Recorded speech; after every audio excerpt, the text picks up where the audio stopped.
Boa noite, gente. Boa noite, Max. Boa noite, Marilza, minha amiga. Boa noite. Boa noite, gente. Nós, como sempre, nas nossas atividades diversas, mas estamos aqui. Dar continuidade ao nosso estudo, nesse capítulo que é bem profundo.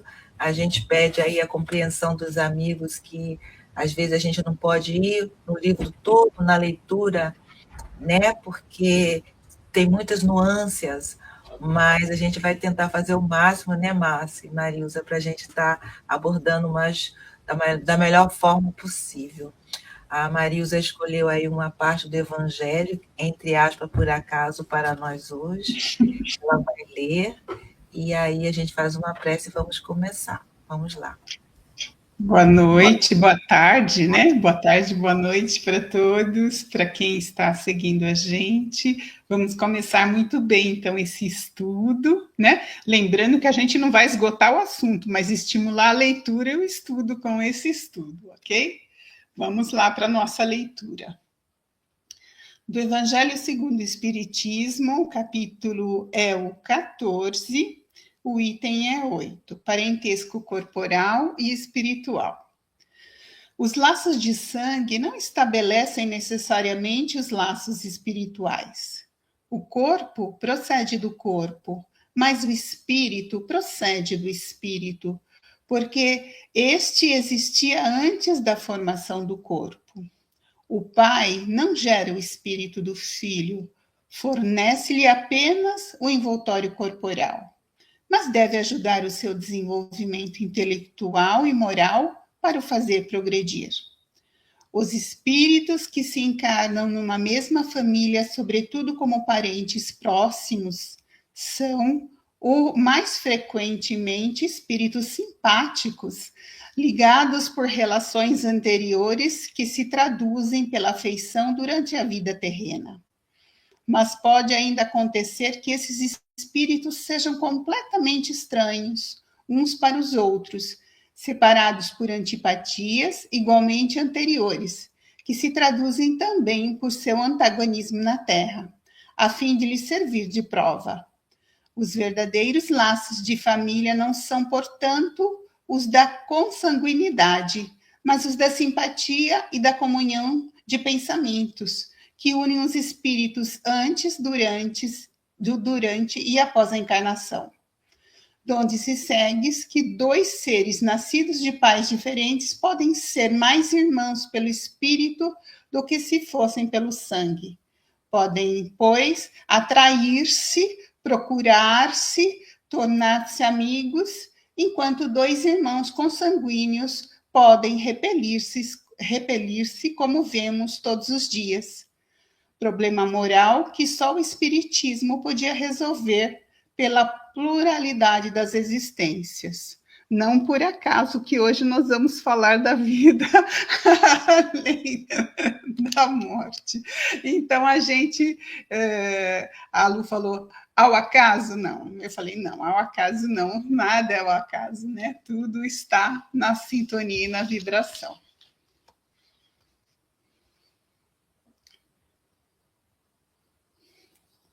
Vamos então para a oração, para a gente começar? Vamos elevar o nosso pensamento a Deus e à espiritualidade amiga, aos mentores desse grupo, aos nossos mentores pessoais, pedindo proteção, ajuda, intuição para realizarmos este trabalho. Vamos pedir que essa luz gerada pelo estudo e pela vontade de seguir os ensinamentos do Mestre Jesus, de conhecer, de estudar, de aprofundar e utilizar como ferramenta de desenvolvimento na trajetória do nosso espírito imortal, que nós possamos valorizar todas as oportunidades, e em especial que essa luz possa atingir a todos nós, a todos os lares, a todas as pessoas que nos seguem agora online ou que verão esse programa em outro momento. Vamos pedir que as luzes desse estudo profundo possa iluminar realmente todo o nosso trabalho de desenvolvimento e que a gente possa, com isso, colaborar também nos ambientes em que nós estamos inseridos. Especialmente, peço muita luz e proteção nesse momento tão bonito do Natal, para que a gente possa abrir ainda mais o nosso coração para receber o Cristo e que ele possa cada vez mais fazer morada em todos os nossos dias, pensamentos, sentimentos e ações. Não só nessa época festiva, mas sempre. Que esse período de festividades possa tocar o coração de todos para essa realidade que Jesus nos propôs de viver nos ensinamentos do seu amor e à luz da caridade. Que assim seja.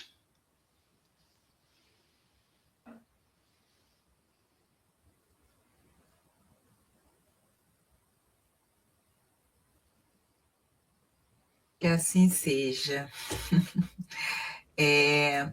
Eu vou colocar na tela o que nós conversamos um pouco da última vez e a gente vai adiante. Está um pouquinho pequenininho, mas dá para a gente ali. Vou aumentar aqui, só para fazermos uma reflexão, né? Que nós viemos falando dessa questão da vida além túmulo, que eu acho que é o grande tema, né, Max e Marius? É o grande tema. A gente sempre, eu particularmente sempre paro para pensar no seguinte, que não é certo que nós vamos reencarnar, não é certo. Tem várias situações que pode não acontecer essa programação, mas todos nós que estamos encarnados vamos morrer, vamos desencarnar, isso é certo. E é a temática mais melindrosa, que o ser humano mais tem medo, é falar sobre a morte, né? É tão interessante esse medo, esse distanciamento, e digo mesmo até para quem tem um mínimo de conhecimento, até às vezes um pouco de desprendimento também.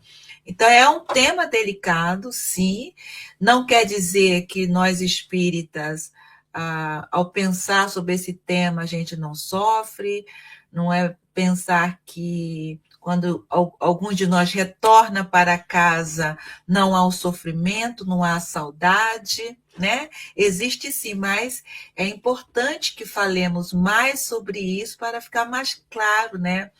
Então, assim, realmente, mais uma vez lendo esse capítulo, realmente é um retorno para casa, né? Então é importante sim que se leia, que se estude sobre essa temática. E aqui ele diz isso, que além disso, o conhecimento das variadas condições da vida no além foi trazida pelos próprios espíritos, foi que o Max também trouxe no finalzinho do nosso estudo da última vez, há 15 dias atrás, né? Essa pesquisa de Allan Kardec, né? Esse aprofundamento nesse tema, nessa temática. Então, essa entrevista que foi feita, então é os próprios espíritos que aparecem para dizer, olha, estamos vivos, né? Tem uma abordagem que é muito interessante quando eles se demonstram e falam, olha, aqui não é a mesa que está andando, não é a cadeira que está... Somos nós, seres que já vivemos nesse mundo. Então as pessoas ficam perplexas, porque elas achavam que estavam falando, não é possível isso, né? Então, através dos meios de comunicação de que dispunham, a gente vai lembrar das irmãs Fox, nós vamos nos lembrar de como tudo começou, como era tudo muito arcaico, entre aspas, primitivo, e como tudo isso foi desenvolvendo. Outra coisa interessante também é que algumas pessoas, principalmente aqui na Europa, pensam que nós espíritas nos comunicamos com os espíritos ainda dessa forma. Isso é uma outra problemática que tem no mundo. Então, quanto vale para nós o estudo e o conhecimento para esclarecer se for preciso, porque às vezes nós somos colocados em situações que nós, como espírita, temos que nos colocar. A gente nem quer muito, mas a gente tem que se colocar, porque as pessoas pensam ainda ou que é bruxaria, ou que a comunicação é feita com copos, com a cadeira. E isso aqui, pelo menos na minha parte aqui, Marilza, da língua, da parte alemã, você lida muito com isso, sabe? Porque foi um hábito por muito tempo dos jovens, e ainda essa comunicação com copo, com não sei o quê, e eles acham que espiritismo é isso. Então, é muito chão pela frente ainda, e se vocês ainda tiverem algum comentário sobre esse item que nós lemos da última vez, senão eu vou para frente. A palavra é de vocês, pessoal. Fala, Max, o teu sorrisinho aí. Sorriso maroto. The ladies first. Marilza, quer fazer algum comentário? Alguma coisa ficou eu quero sim, porque nós temos, né, que continuar com o aprofundamento e a vivência dessa oportunidade de ter esse conhecimento anterior, né, da morte, para que a gente possa também lidar melhor com a vida, além de lidar com a morte depois, né? Para que a gente possa também colaborar com a espiritualidade, tendo essa consciência, embora a gente sabe que vai ter o período de perturbação, de retorno, né?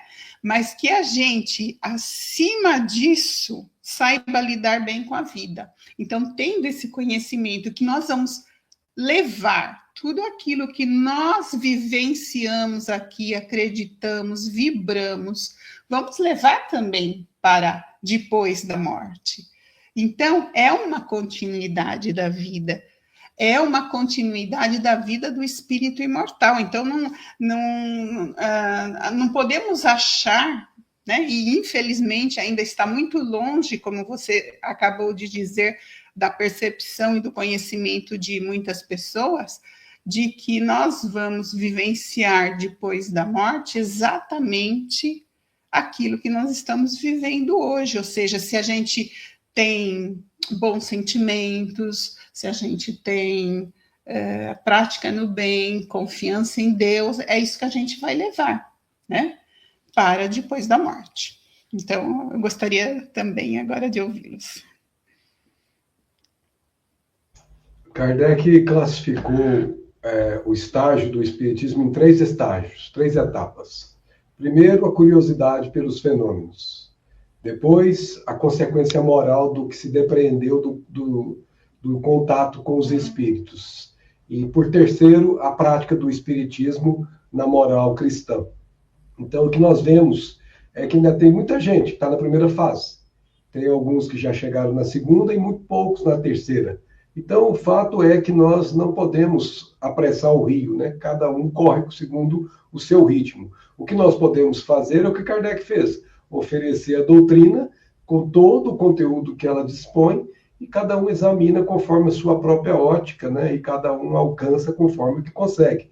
Como dissemos, o Espiritismo é como se fosse um manancial de água, né? Um oceano de águas. Cada um vai com o tamanho do recipiente e que precisa para beber, né? Então, quem tem muita sede, já está sedento há muitos séculos, vai com um barril imenso. Quem ainda está começando, ainda vai com a xicrinha pequena. Então, é um problema ainda que nós temos em todo o nosso planeta. E sem nenhuma conotação específica, eu tive na Europa há pouco tempo, e assim, a gente percebe que as igrejas, por exemplo, que antes eram verdadeiramente usadas para fins religiosos, eu fui em muitas delas que é para a gente fazer visita, a gente paga para entrar. Então, assim, a Europa de hoje não é mais a mesma Europa da época de Allan Kardec ou antes dele. A Europa já não tem mais aquele mesmo vínculo religioso que tinha.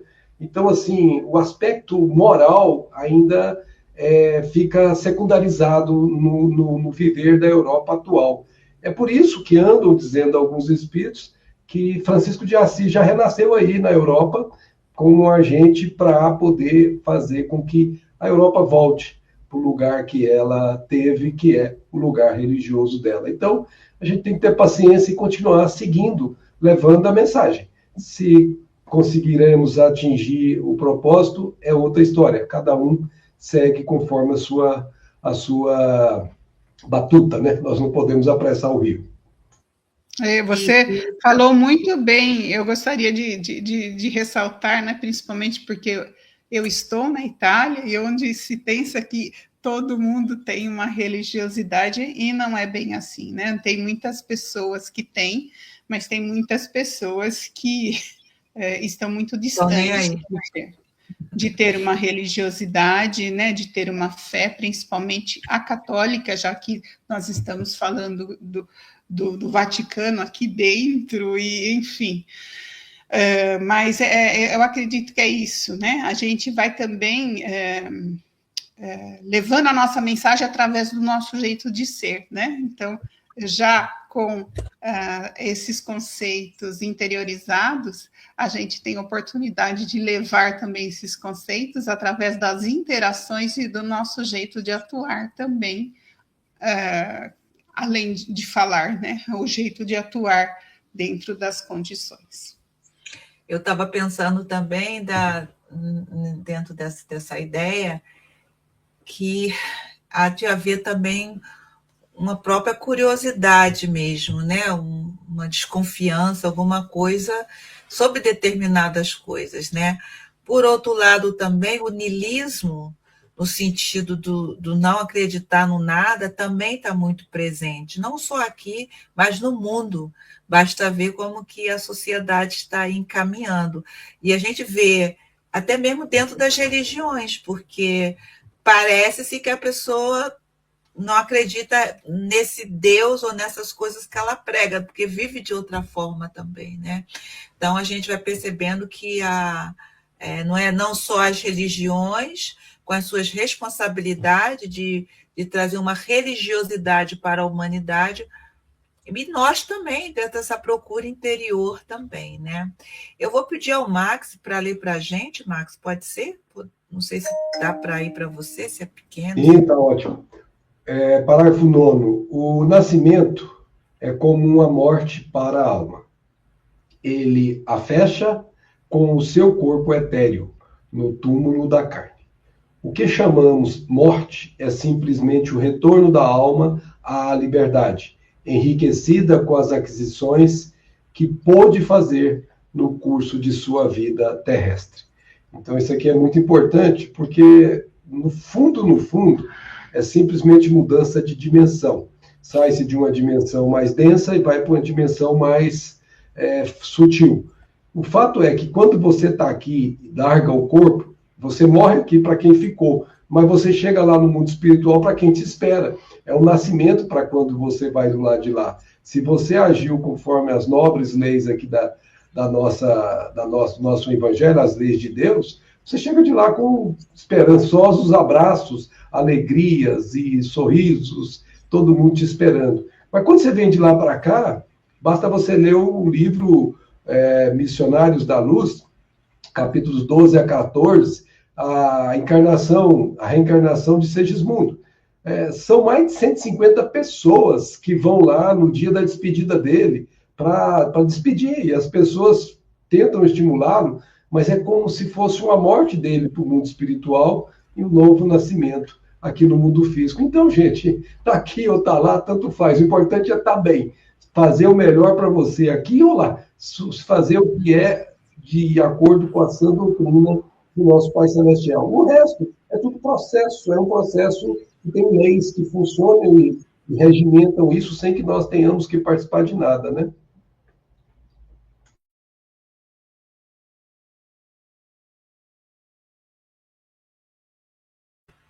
Marilza. Oi. Algum Vamos comentário? lá, então. Vamos lá para o próximo, que eu estava pensando justamente na fala do Max, né, nesse próximo item que está colocado aqui. Mas vimos que os diferentes estados do sono são também retornos momentâneos à vida do espaço. Quanto mais profunda a hipnose, mais a alma se emancipa e se afasta. O sono mais intenso atinge os limites da primeira fase da vida no invisível. Então, o Max estava falando da questão do nascimento e da morte, mas a gente, o tempo inteiro, durante a nossa vida de encarnados, tem os períodos, né, em que nós estamos aqui acordados, ligados a esse corpo físico, e quando dormimos, nos desprendemos momentaneamente e estamos em contato com a questão fluídica, com o campo fluídico, com o campo espiritual.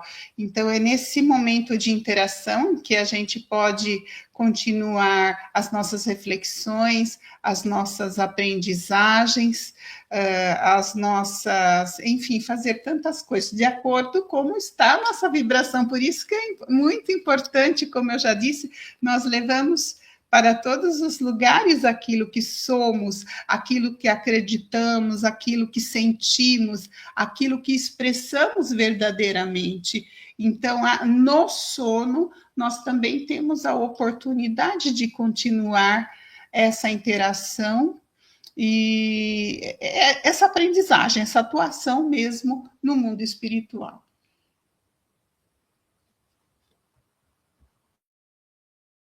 Está fechado.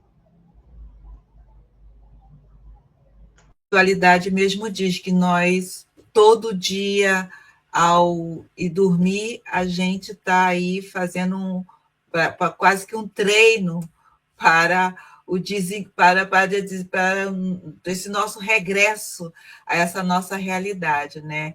E é muito interessante, às vezes se mostra nos livros, nos filmes, né, que o espírito, na hora da sua morte, ele tem essa experiência, ele vê suas vidas, ele tem suas ações. Algumas pessoas têm essa experiência de quase morte e volta para o corpo, muitas delas mudam a sua vida, né? Totalmente, né? Tem essa consciência que não para, né? Provavelmente no estado de sono, ela está muito mais desperta, talvez, que ela é o nosso juiz interno, né? Ela é isso que vocês acabaram de falar aí, que vai trazer a nossa felicidade ou a nossa infelicidade, né? Então, a doutrina espírita está nos chamando todo o tempo para essa autoavaliação. Quando Santo Agostinho diz lá que a gente deveria fazer antes de dormir, né? Eu acho que é antes de dormir, ou todos os dias, seja lá quando, mas talvez antes de dormir, uma reflexão sobre o nosso dia, né? Não é uma questão sobre, tipo, cobrança, né? Mas pensarmos, talvez, o que a gente poderia fazer de melhor e como nós agimos, porque a hora do desenlace pode ser a qualquer momento. Eu lembro que quando eu realmente comecei a me interessar, e posso dizer assim que eu me tornei espírita, foi numa meditação, né? E era uma meditação guiada, no qual nós fazíamos uma reflexão dada por Divaldo Franco na época, no princípio das suas vindas para cá. Naquela época ele fazia muita visualização, principalmente aqui.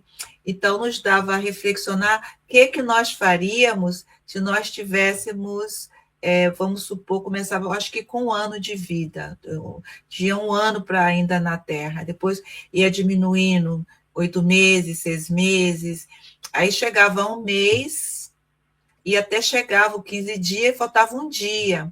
Quando chegou realmente na hora da morte, que eu consegui realmente fazer esse transe na minha cabeça, eu vi uma cena que eu tinha vivido com o meu filho mais velho, que eu briguei com ele, ainda estava no kindergarten ainda. E eu briguei com ele por uma bobagem, né? Aí eu pensei comigo, para mim, naquele momento ali que eu estava fazendo aquela reflexão, era uma bobagem. Na hora que eu briguei com ele, não era, não. E aí eu pensei assim, gente, se eu pudesse voltar, eu não tinha brigado com ele, eu não tinha falado repreendido ele de alguma forma que eu fiz, né? E me lembrei que na mesma época, no jardim da infância dele, tinha uma amiguinha que estava em todas as cartazes aqui de Viena, que estava internada no hospital das clínicas para criança com câncer, que era uma amiguinha da escola. Então, essa reflexão, sabe?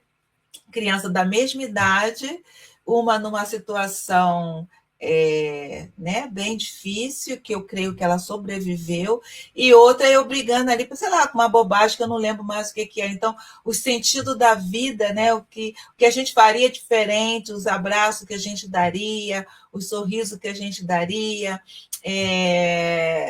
brigar menos, falar menos ou telefonar mais, não sei. A demonstração de carinho e se aborrecer com coisas, às vezes, bobas, lembrar que realmente tudo vai ficar. Então, eu acho que quando Santo Agostinho dá essa sugestão para a gente, é mais ou menos por aí, né? Porque a gente, às vezes, passa o dia, às vezes, se estressando com coisas que não tem o menor sentido. Então, vale a pena, isso faz parte, né, do autoconhecimento. Já estamos aqui no nosso próximo slide. Mas pode falar. Volta um pouquinho anterior, por favor. Volto, peraí, que ele está grande para mim. Pronto. É que ele fala lá, no primeiro parágrafo que você colocou, sobre a liberdade, né? O que chamamos de morte é simplesmente o retorno da alma à liberdade. E aí embaixo a gente viu que durante a noite é como se você fosse um prisioneiro e você tivesse o seu banho de sol. Sabe aquele banho de sol que você tem o direito de tomar? O espírito também tem. Por isso que os benfeitores, na questão 402 de O Livro dos Espíritos, eles dizem assim, eu vou pegar aqui para a gente achar ele aqui, onde Ótimo. Foi que eu vi aqui. Eita. O meu está por aqui. Espera um pouquinho que eu vou achar aqui, só um momentinho. Não, sem problema.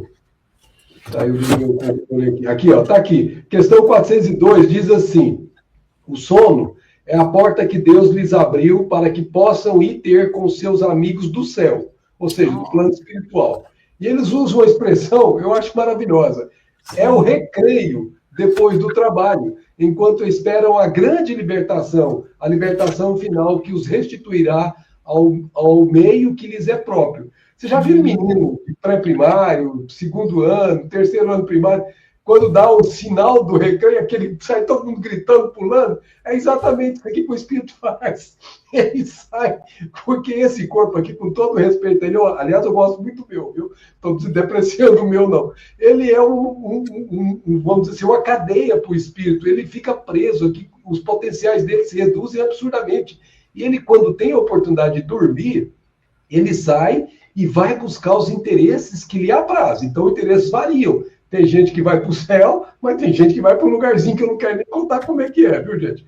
Aí, por exemplo, a gente tem visto, né, nas experiências com o Espiritismo, já vai para mais de 20 anos, e a gente tem participado da parte de educação do Espiritismo há um bom tempo, lá na Federação Espírita Brasileira, nós estamos ligados à área de estudo já há esses 20 anos, e lá a gente tem tido várias turmas, né? E é muito comum a gente receber relatos de pessoas que participam de encontros à noite, continuando estudando. Falei, Max, você lembra que você estava lá, nós estudamos o Evangelho. Aí eu falei, não, eu não lembrei de nada, não. Aí uma outra pessoa, que ela tinha falado que também estava, que não tinha conversado com ela, me liga e diz, Max, essa noite nós estivemos lá estudando o Evangelho, ainda fala um capítulo. Eu falei, Jesus amado, consegue lembrar até o capítulo. E a fulana de tal estava. Aí eu fico impressionado de ver como que essas coisas são realmente precisas. Essa noite, por exemplo, para pegar o caso bem fresquinho, ontem à noite, não é meu convencional, fui dormir 8h30 da noite, normalmente eu durmo 10, 11, às vezes até meia-noite,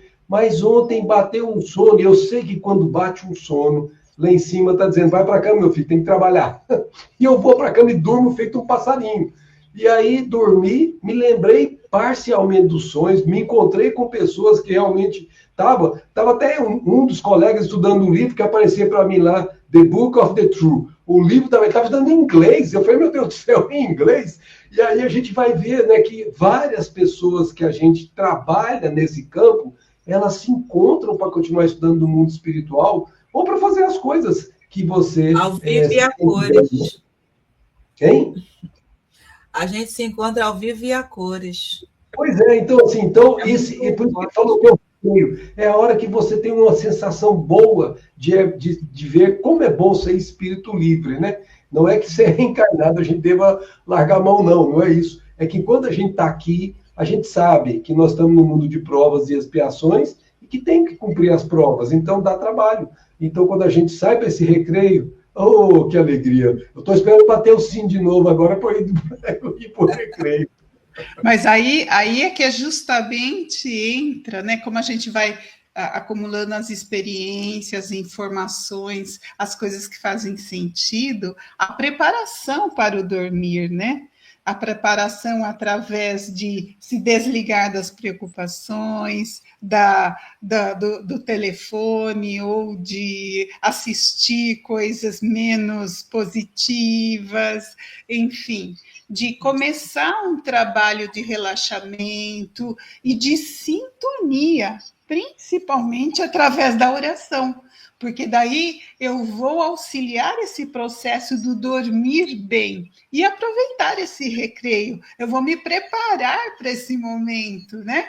Então eu vou ter mais chance de aproveitar amplamente. E também essa relação do nascimento com a morte, se nós paramos hoje diante dos conhecimentos que temos através do espiritismo e da continuidade da vida do espírito imortal, a gente tem que lembrar que a gente já fez isso várias vezes, e isso está registrado dentro, né, do nosso perispírito. A gente já nasceu, a gente já desencarnou tantas vezes, e a gente sabe que essa é a mais importante, porque é essa que eu estou atuando, né?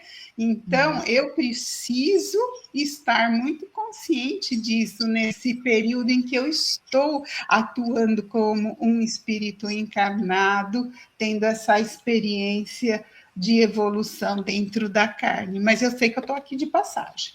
E aí, essa preparação é muito importante, né?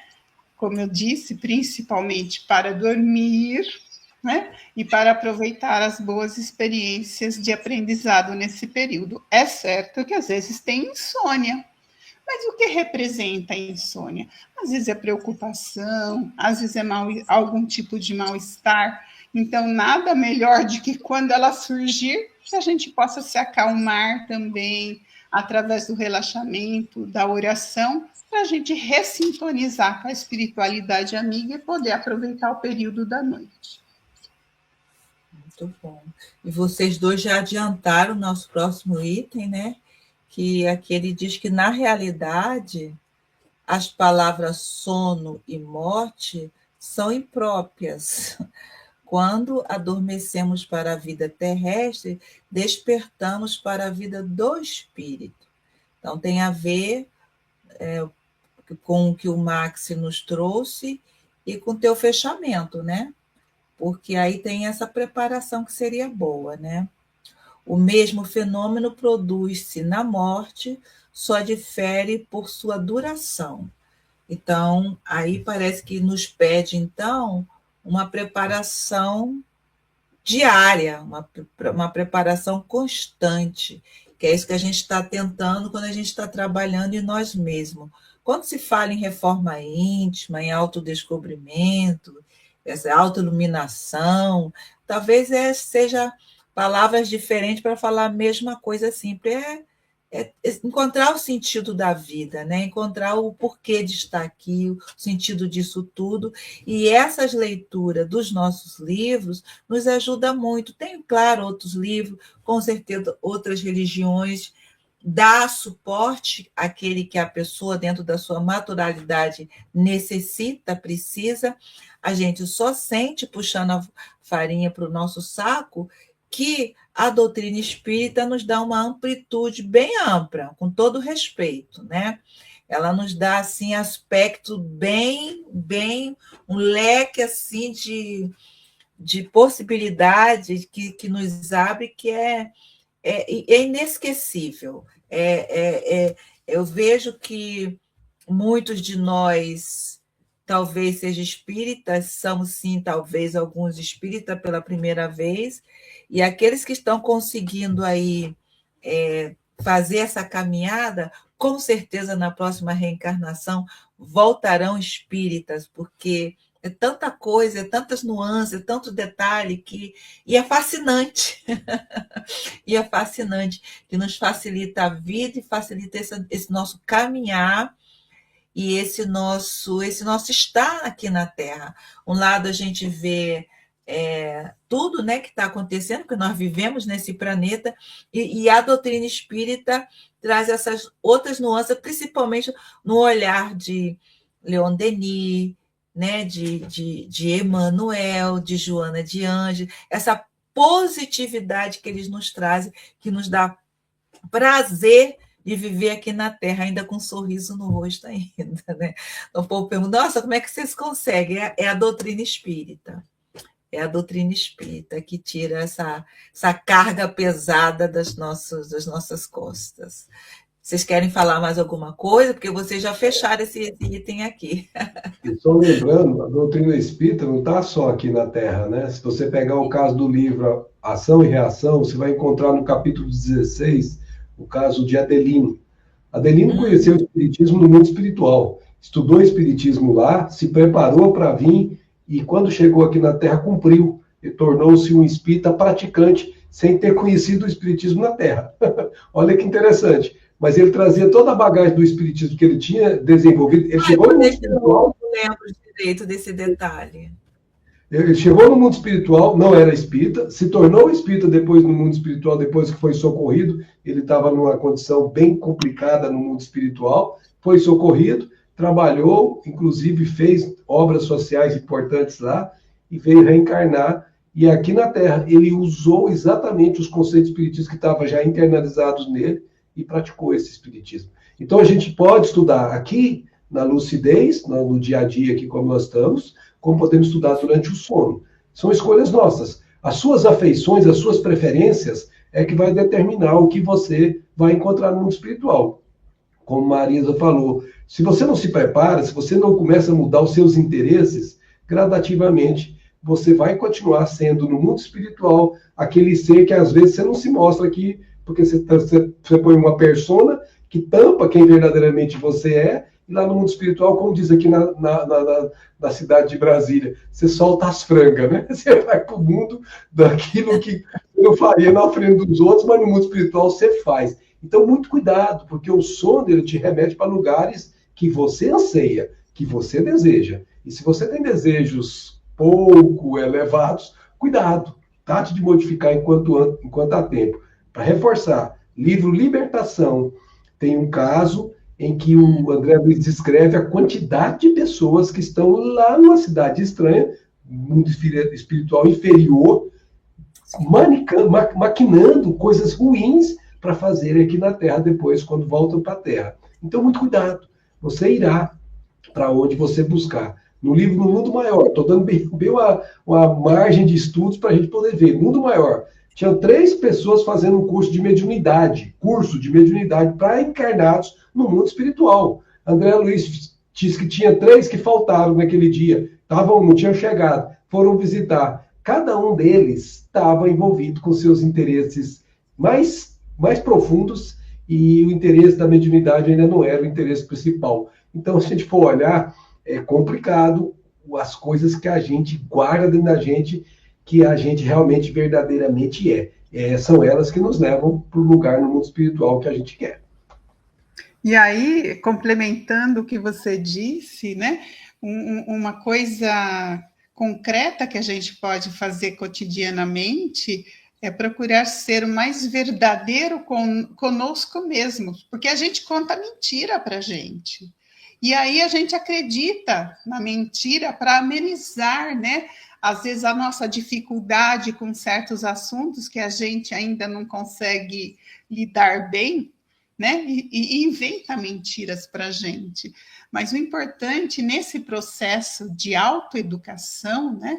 E de saber que a gente vai levar aquilo que a gente realmente é, e que não vai ter como esconder, porque se a gente está despido dessa parte mais grosseira da materialidade, vai transparecer o que a gente é, que é espírito, né?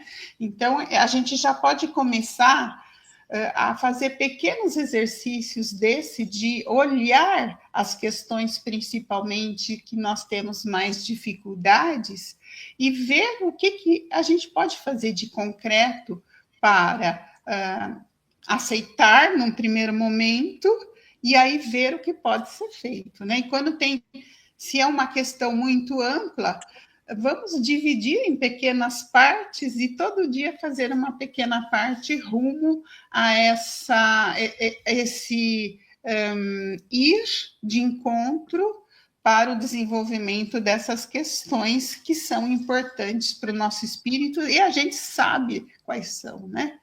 Eu gostei muito dessa lembrança do que o Max trouxe dos livros, porque eu me lembrei que no próprio livro Libertação, Max, você vai lembrar, quando é encontrado pessoas que estão encarnadas, né?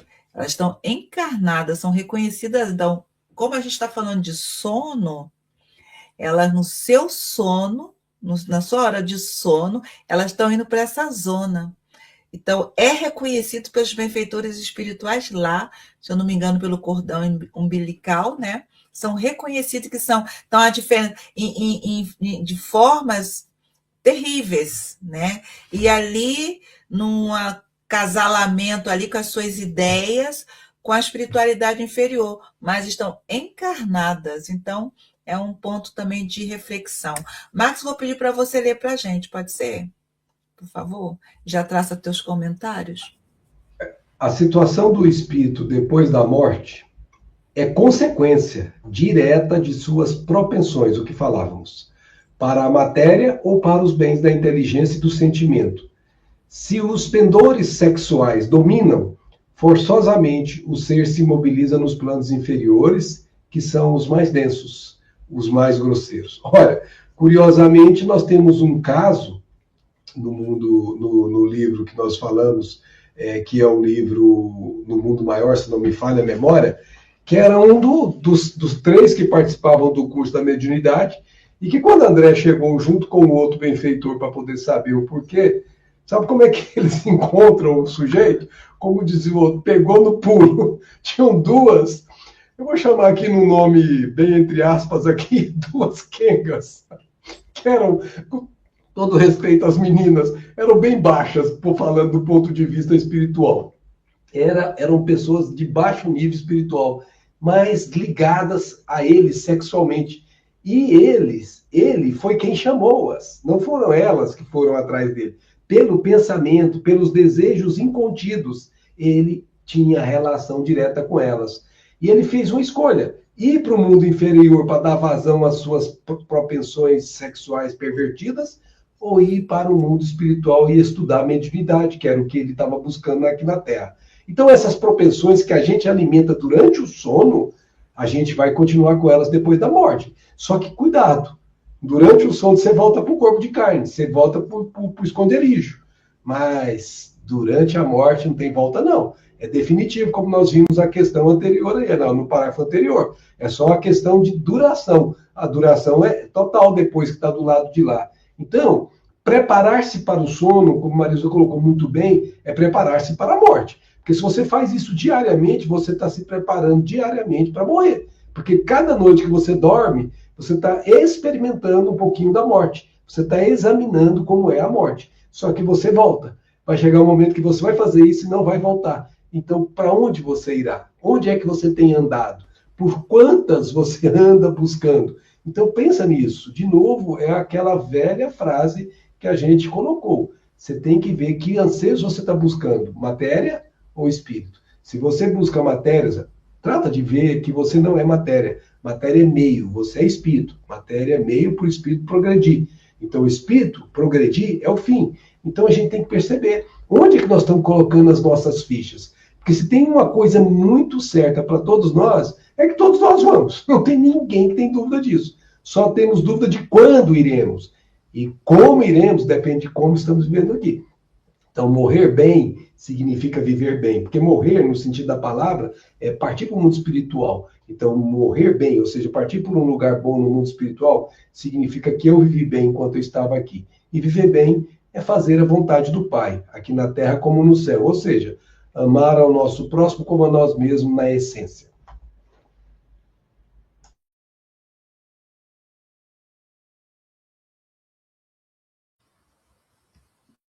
Continuar, Marilza, por favor?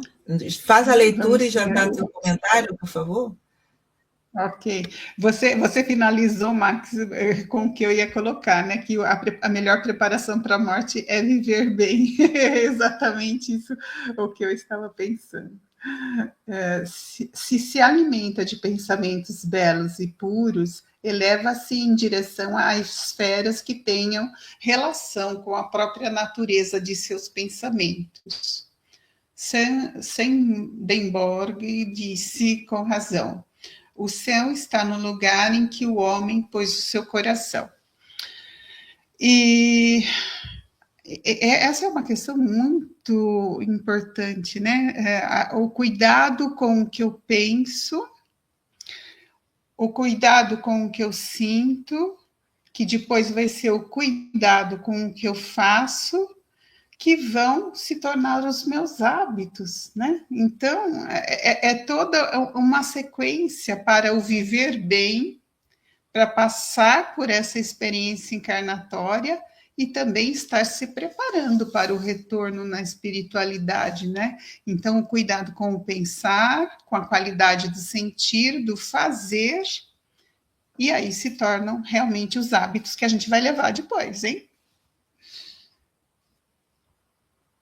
Perfeito, gente. Eu acho que nós vamos parando por aqui nesse slide. Ele nos deu aí bastante subsídios para trazer para nós mesmos, para cada um de nós, né? Sempre lembrando que tudo que a gente fala, reflete, enfim, é para nós mesmos. Nós também estamos aqui com a ajuda dos amigos, de outros grupos de estudo que nós participamos, de outros livros naturalmente o livro da codificação, fazendo também essas mesmas reflexões, né? Trazendo para nós também, tentando vivenciar isso tudo. Agora, algo é certo, que em grupo, com amigos, com outras pessoas, seja nós estamos como alunos, seja a gente estando como amigos, seja nós dando uma aula, uma preleção sobre o assunto, nós somos sempre aqueles que primeiro estamos falando para nós mesmos, né? Estudando, refletindo, cada leitura, cada abertura do Evangelho, cada leitura no Livro dos Espíritos, todas essas obras maravilhosas aqui, porque esses espíritos que vêm relatar somos nós também, tem muito de nós, né? Da nossa imaturalidade ainda ou em outro momento de nossas vidas, né? Então, da minha parte, eu vou me despedindo, agradecendo os amigos que estão aqui conosco, a Marilza e o Max, meu irmão, ao pessoal que estão nos acompanhando através de outros canais espíritas, né? Que agora, graças a Deus, temos muitos, é uma felicidade para nós de ver tantos canais espíritas que a gente tem, sim, que se fortalecer, que nos ajudar uns aos outros. Então, nós temos uns amigos nos vendo pela TV Secal, do sul do Brasil, temos a Rede Amigo Espírita, temos a TV7 e temos vocês que estão aí no nosso canal do Seja Viena.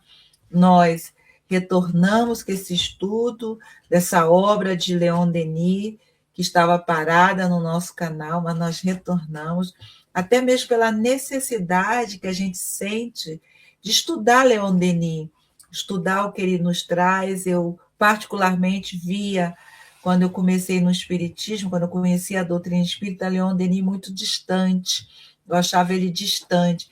E depois que eu comecei a ler, eu vi como que ele é próximo e amoroso, e o quanto que ele nos convida, e um autodidata também, né? E quanto que ele nos convida, quantas passagens relacionadas à natureza, e aí a gente vê, às vezes, psicólogos, psicanalistas falando coisa, conforme nós lemos hoje aqui, que já tá escrito na doutrina espírita, né? Então, isso me fascina muito, eu gosto muito. Então, gratidão por vocês todos que estão aqui conosco nessa sala de aula, passando nossa palavra para Marilza. Eu vou pedir para o Max fazer hoje nossa prece final. Pode ser, Max? Então, eu peço para a Marilza dar suas despedidas, Max dar as suas e termina com uma prece, por favor. Gratidão. Olha, eu realmente quero agradecer e quero lembrar que nesse hábito de trocar, de estudar junto, de falar, você falou, nós somos os maiores beneficiados e somos mesmos, porque tantas coisas nós estamos aprendendo, mas tantas coisas nós estamos lembrando e relembrando, né? Tanto que quando às vezes a gente escuta, dá aquece o seu coração, porque fala, poxa, eu já sabia isso, por que eu esqueci? Por que eu não estou utilizando na minha prática cotidiana? Muita coisa eu vou aprendendo quando eu me abro para os estudos, mas muita coisa eu estou lembrando que já está dentro do meu espírito imortal e que eu preciso realmente utilizar esses conceitos, né? Utilizar, melhorando o nosso pensamento, o nosso sentimento, a nossa ação, para justamente a gente voltar a essa conexão interna, voltar a essa conexão com o Pai, que é justamente da onde a gente veio. Então, eu agradeço a oportunidade de estar aqui e, desde já, que nós tenhamos um maravilhoso final de ano, né? E que a gente possa entrar realmente na luz do Cristo, não só no final do ano, mas principalmente, e refortalecer essa nossa essência divina, essa nossa irmandade, principalmente, né? Que o Cristo veio trazer o caminho e veio trazer, como a gente leu no começo, né, sobre a nossa família espiritual, a nossa família material, que nós somos uma grande família. Então, nós estamos interligados e a evolução é trabalho individual que se realiza no coletivo. Então, que Deus abençoe a todos, um excelente final de ano. Só lembrando, nós estamos numa sala de estudos. Vamos ser sempre estudantes, nós vamos estar sempre aprendendo. Mas o Espiritismo, que é essa sala que nós estamos agora frequentando, ele tem uma função. A função primordial do Espiritismo não é mostrar fenômenos, não é isso. A função primordial do Espiritismo é despertar a nossa consciência para a nossa realidade, e que nós somos espíritos imortais e que temos um fim, como disse o Mestre e Senhor Jesus. Sede perfeitos, como perfeito é o vosso Pai. Nós estamos aqui progredindo na direção de Deus. Então, quando a gente busca o Espiritismo, a gente está buscando o Evangelho, porque no final das contas o Espiritismo torna o Evangelho compreensível, torna o Evangelho plausível de ser seguido, lógico de ser seguido, e não algo religioso, cheio daquelas coisas, não, algo lógico, algo racional, um sentido lógico para você seguir, sem que você abale as suas convicções. Então eu me lembrei aqui de uma estrofezinha que está lá em Parnaso de Além-Túmulo, de Casimiro Cunha, que ele diz assim: se buscas o Espiritismo, norteia-te em sua luz. Espiritismo é uma escola, e o mestre amado é Jesus. Então, gente, vamos todos juntos agora nos colocarmos diante do nosso Pai. Vamos fazer a nossa prece.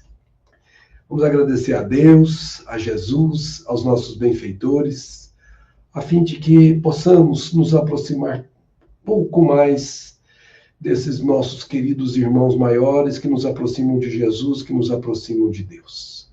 Gratidão pela oportunidade de estudar, pela lucidez de compreender, pelo manancial inesgotável de recursos que temos de aprendizado. Gratidão por estarmos aqui, neste momento nobre, trazendo para dentro de nós os conhecimentos que precisam ser assumidos definitivamente em nós, a fim de que possamos mudar os roteiros que ainda hoje não temos em harmonia com os roteiros divinos. Fica conosco, Senhor Jesus, apoia-nos, benfeitores, e que, sobretudo, o Pai fique conosco por hoje e por sempre. Que assim seja.